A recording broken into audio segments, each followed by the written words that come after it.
출애굽기 36장. 그러니 브살렐과 오홀리압과 여호와께서 기술과 능력을 주어 성소 짓는 모든 일을 할 수 있는 재능 있는 모든 사람들은 여호와의 명령에 따라 그 일을 수행할 것이다. 그러고 나서 모세는 브살렐과 오홀리압과 여호와께 지혜를 얻고 기꺼이 와서 그 일을 하려는 마음이 있는 사람들을 불러 모았습니다. 그들은 이스라엘 백성들이 성소 짓는 일을 위해 가져온 모든 예물들을 모세에게서 받았습니다. 그러고 나서도 백성들은 아침마다 끊임없이 기꺼이 예물을 가져왔습니다. 그러자 성소 일을 맡아 하던 모든 기술자들은 일을 멈추고 와서 모세에게 말했습니다. 여호와께서 명령하신 일을 하는데 백성들이 필요 이상으로 가져오고 있습니다. 그러자 모세는 명령을 내렸습니다. 그 명령은 온 진영에 선포됐습니다. 남자나 여자나 성소를 위해 드리는 예물은 이제 그만 가져오도록 하라. 그러자 백성들은 더는 가져오지 않았습니다. 이미 있는 것만으로도 모든 일에 쓰고 남을 만했기 때문입니다.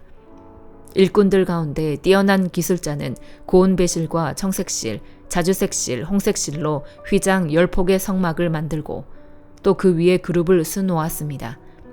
휘장은 각각 길이 28규빗, 폭 4규빗으로 모두 같은 크기였습니다. 휘장은 5폭을 이어 한 폭을 만들고 나머지 5폭으로 한 폭을 만들었습니다. 그러고 나서 그 한 벌의 한쪽 끝자락에 청색 고리를 만들고 또 다른 한 벌의 한쪽 끝자락에도 그렇게 했는데 한쪽 휘장에 고리 50개, 또 한쪽 휘장에도 고리 50개를 만들어 고리가 서로 마주보게 놓고는 휘장 한 끝에 금 갈고리 50개를 만들어 그것으로 휘장 2벌을 하나로 이었습니다. 그들은 성막 위를 덮을 것으로 염소톨로 휘장 11폭을 만들었는데 휘장은 각각 길이 30규빗, 폭 4규빗으로 같은 크기였습니다. 그들은 휘장 5폭을 한 폭으로 잇고 다른 6폭을 또 한 폭으로 이었습니다. 그러고 나서 휘장 한 폭의 한쪽 끝자락에 고리 50개를 만들고 또 한쪽의 끝자락에도 고리 50개를 만들고 총동 갈고리 50개를 만들어 2벌을 하나로 이었습니다. 그러고는 그 위에 덮개로 붉게 물들인 양가죽 덮개를 만들고 또 그 위에는 해달가죽 덮개를 만들었습니다. 그들은 시띠나무로 널판을 만들어 성막에 벽을 세웠는데 각 판은 길이가 10규빗, 너비가 1.5규빗으로 두 돌기를 일정한 간격으로 만들어 두었습니다. 성막의 모든 널판은 이렇게 만들었습니다. 성막 남쪽에 세울 널판은 20개였는데 가운데 구멍을 낸 은 받침대 40개를 만들어 각 널판에 받침대 2개씩 곧 각 돌기에 하나씩 끼우게 했습니다.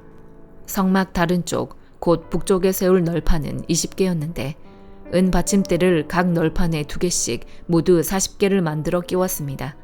성막 뒤쪽, 곧 서쪽에 세울 널판은 6개였는데 성막 뒤쪽의 양쪽 모퉁이에는 널판을 2개씩 만들어댔습니다. 곧 이 2 모퉁이에는 널판을 이중으로 대고 고리 하나로 고정시켰습니다. 양쪽 모퉁이에 모두 그렇게 했습니다. 이렇게 해 널판 8개와 각 널판에 은 받침대 2개씩 해서 모두 16개가 있었습니다. 또한 그들은 시띠나무로 빗장을 만들었는데 성막 한쪽 벽에 5개, 또 한쪽 벽에 5개, 성막 다른 쪽, 곧 서쪽 벽에 5개를 만들었습니다. 그 가운데 하나는 중앙 빗장으로 널판 한가운데를 꿰어 이 끝에서 저 끝까지 질러 고정시키는 역할을 했습니다. 그들은 널판들을 금으로 씌우고 거기에 금고리를 달아 다른 빗장을 끼우게 했습니다. 빗장도 금으로 씌웠습니다. 그들은 청색실, 자주색실, 홍색실과 고운 배실로 휘장을 만들고 정교한 솜씨로 그 위에 그룹을 쓰놓았습니다. 그리고 시띠나무로 기둥 4개를 만들고 금으로 씌웠습니다. 그들은 거기에 금 갈고리를 만들어 달고 은을 부어 받침대 4개를 만들었습니다. 성막 문을 위에서는 청색실, 자주색실, 홍색실과 고운 배실로 수놓은 휘장을 만들었으며 그 휘장을 걸 기둥 5개를 만들고 그 위에 갈고리를 달았으며 기둥머리와 그 띠를 금으로 씌우고 받침대 5개는 청동으로 만들었습니다. 요한복음 15장. 나는 참 포도나무요 내 아버지는 농부이시다. 내게 붙어 있으면서도 열매를 맺지 못하는 가지는 아버지께서 다 자르실 것이요 열매를 맺는 가지는 더 많은 열매를 맺도록 깨끗하게 손질하신다. 너희는 내가 너희에게 말한 그 말로 인해 이미 깨끗해졌다. 내 안에 머물러 있으라. 그러면 나도 너희 안에 머물러 있을 것이다. 가지가 포도나무에 붙어 있지 않으면 스스로 열매를 맺지 못하는 것처럼 너희도 내 안에 있지 않으면 열매를 맺을 수 없다. 나는 포도나무요 너희는 가지다. 그가 내 안에 있고 내가 그 안에 있으면 그 사람은 많은 열매를 맺는다. 나를 떠나서는 너희가 아무것도 할 수 없다. 누구든지 내 안에 있지 않으면 그 사람은 쓸모없는 가지처럼 버려져 말라버린다. 사람들이 그런 가지들은 모아다가 불 속에 던져 태워버린다. 만일 너희가 내 안에 있고 내 말이 너희 안에 있으면 너희가 원하는 것이 무엇이든지 구하라. 그러면 그대로 이루어질 것이다. 너희가 열매를 많이 맺으면 내 제자가 되고 이것으로 아버지께서 영광을 받으실 것이다. 아버지께서 나를 사랑하신 것처럼 나도 너희를 사랑했다. 너희는 내 사랑 안에 머물러 있으라. 내가 내 아버지의 계명을 지키고 아버지의 사랑 안에 있는 것 같이 너희도 내 계명을 지키면 내 사랑 안에 있을 것이다. 내가 이것들을 너희에게 말한 것은 내 기쁨이 너희 안에 있어 너희 기쁨이 충만하게 하려는 것이다. 내 계명은 이것이다. 내가 너희를 사랑한 것과 같이 너희도 서로 사랑하라. 사람이 자기 친구를 위해 목숨을 내놓는 것보다 더 큰 사랑은 없다. 너희가 만일 내 계명을 지키면 너희는 내 친구다. 나는 이제부터 너희를 종이라고 부르지 않겠다. 종은 주인의 일을 알지 못하지만 나는 너희에게 내 아버지께 들은 것을 모두 알려주었으니 친구라고 부르는 것이다. 너희가 나를 택한 것이 아니라 내가 너희를 택해 세운 것이다. 그것은 너희가 가서 열매를 맺어 그 열매가 계속 남아있게 하려는 것이다. 그러므로 너희가 무엇이든지 내 이름으로 구하면 아버지께서 너희에게 주실 것이다. 내가 너희에게 명하는 것은 이것이다. 너희는 서로 사랑하라. 만일 세상이 너희를 미워하거든 너희보다 먼저 나를 미워했다는 것을 알라. 만일 너희가 세상에 속해 있다면 세상이 너희를 자기 것으로 여기고 사랑할 것이다. 그러나 너희는 세상에 속해 있지 않고 내가 세상에서 너희를 택했으므로 세상이 너희를 미워할 것이다. 내가 너희에게 종이 주인보다 더 높지 않다고 한 말을 기억하라. 사람들이 나를 핍박했으니 너희도 핍박할 것이요. 사람들이 내 말을 지켰으니 너희 말도 지킬 것이다. 그들은 너희가 내 이름을 믿는다는 이유로 이런 모든 일들을 너희에게 행할 것이다. 그것은 그들이 나를 보내신 분을 알지 못하기 때문이다. 만일 내가 와서 그들에게 말하지 않았더라면 그들은 죄가 없었겠지만 그들은 이제 자기 죄를 변명할 길이 없다. 나를 미워하는 사람은 내 아버지도 미워한다. 내가 만일 아무도 행하지 못한 일을 그들 가운데서 행하지 않았더라면 그들은 죄가 없었을 것이다. 그런데 이제는 그들이 내가 한 일을 보고서도 나와 내 아버지를 미워했다. 그러나 이것은 그들의 율법에 기록된 것을 이루려는 것이다. 그들이 아무 이유 없이 나를 미워했다. 내가 아버지께로부터 너희에게 보낼 보혜사, 곧 아버지께로부터 오시는 진리의 성령이 오시면 그분이 나에 대해 증언해 주실 것이다. 너희도 처음부터 나와 함께 있었으므로 내 증인들이 될 것이다. 잠언 12장. 훈계를 사랑하는 사람은 지식을 사랑하지만 꾸지람을 싫어하는 사람은 짐승과 다를 바 없다. 선한 사람은 여호와께 은총을 얻지만 악을 도모하는 사람은 여호와께서 정죄하신다. 사람이 악으로는 굳게 설 수 없지만 의인의 뿌리는 흔들리지 않을 것이다. 덕이 있는 아내는 남편의 면류관이지만 남편을 부끄럽게 하는 아내는 남편의 뼈를 썩게 하는 것과 같다. 의인의 생각은 옳으나 악인의 계략은 속임수뿐이다. 악인의 말은 숨어서 다른 사람들이 피 흘리기를 기다리지만 정직한 사람의 입은 사람들을 구할 것이다. 악한 사람들은 쓰러지면 사라져버리지만 의인의 집은 굳게 설 것이다.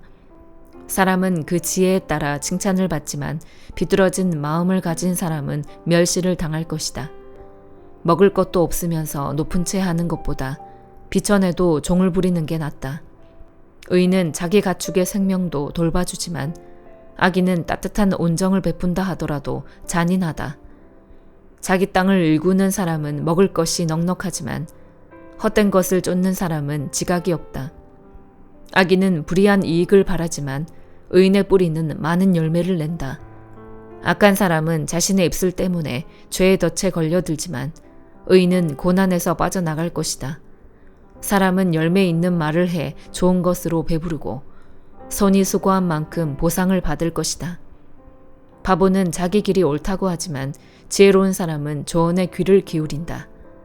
어리석은 사람의 분노는 당장에 드러나지만 현명한 사람은 수치를 덮는다. 진실을 말하는 사람은 의를 나타내지만 거짓 증인은 거짓을 말한다. 칼로 찌르는 듯 아픔을 주는 말이 있으나 지혜로운 사람의 혀는 병을 고친다. 진실한 입술은 영원히 남지만 거짓말하는 혀는 오래가지 못한다. 악을 도모하는 사람의 마음에는 속임수가 있지만 평화를 도모하는 사람에게는 기쁨이 있다. 의인은 해를 당하지 않지만 악인은 고난으로 가득할 것이다. 거짓말하는 입술은 여호와께서 싫어하시지만 진실한 사람들은 기뻐하신다. 현명한 사람은 지식을 마음에 간직하지만 어리석은 사람의 마음은 어리석음을 폭로한다. 부지런한 사람의 손은 남을 다스리게 되지만 게으른 사람은 남의 부림을 받게 된다. 마음속의 근심은 자신을 가라앉게 하지만 친절한 말은 그 마음을 상쾌하게 한다. 의인은 그 이웃을 바른 길로 이끌어가지만 악인은 이웃을 방황하게 한다. 게으른 사람은 그 사냥해온 것마저 굽지 않으나 부지런한 사람은 귀한 재물을 얻는다. 의의 길에는 생명이 있고 죽음은 없다. 에베소서 5장. 그러므로 여러분은 사랑을 받는 자녀답게 하나님을 본받는 사람이 되고 그리스도께서 우리를 사랑하셔서 우리를 위해 자신을 향기로운 예물과 희생 제물로 하나님께 드리신 것처럼 여러분도 사랑으로 행하십시오. 음행과 온갖 더러운 것과 탐욕의 말은 여러분의 입 밖에도 내지 마십시오. 그렇게 하는 것이 성도에게 합당합니다. 더러운 말과 어리석은 말과 희롱의 말은 어울리지 않습니다. 오히려 감사의 말을 하십시오. 여러분은 이 점을 확실히 알아두십시오. 음행하는 사람이나 더러운 일을 행하는 사람이나 탐욕을 가진 사람은 우상 숭배를 하는 사람으로 모두 그리스도와 하나님의 나라에서 유업을 받을 수 없습니다. 아무도 허황된 말로 여러분을 현혹하지 못하게 하십시오. 이런 것들로 인해 불순종하는 사람들에게 하나님의 진노가 임합니다. 그러므로 여러분은 그들의 행위에 동참하는 사람들이 되지 마십시오. 여러분이 전에는 어둠이었지만 이제는 주 안에서 빛입니다. 빛의 자녀들답게 사십시오. 빛의 열매는 모든 선함과 의로움과 진실함에 있습니다. 여러분은 주를 기쁘시게 할 것이 무엇인지를 분별하십시오. 여러분은 열매 없는 어둠의 일에 상관하지 말고 오히려 그것을 꾸짖으십시오. 그들이 은밀히 행하는 일들은 입에 담기조차 부끄럽습니다. 그러나 책망을 받는 모든 것들은 빛에 의해 드러납니다. 이는 드러나는 것마다 모두 빛이기 때문입니다. 그러므로 이렇게 말씀하셨습니다. 잠자는 사람이여 깨어나라. 죽은 사람 가운데서 일어나라. 그리스도께서 너에게 비추시리라. 그러므로 여러분은 어떻게 행할 것인지 주의 깊게 살펴 어리석은 사람들 같이 살지 말고 지혜로운 사람들 같이 사십시오. 세월을 아끼십시오. 때가 악합니다. 그러므로 지각 없는 사람이 되지 말고 주의 뜻이 무엇인지 분별하십시오. 또한 술에 취하지 마십시오. 잘못하면 방탕에 빠지기 쉽습니다. 오히려 성령으로 충만하게 되십시오.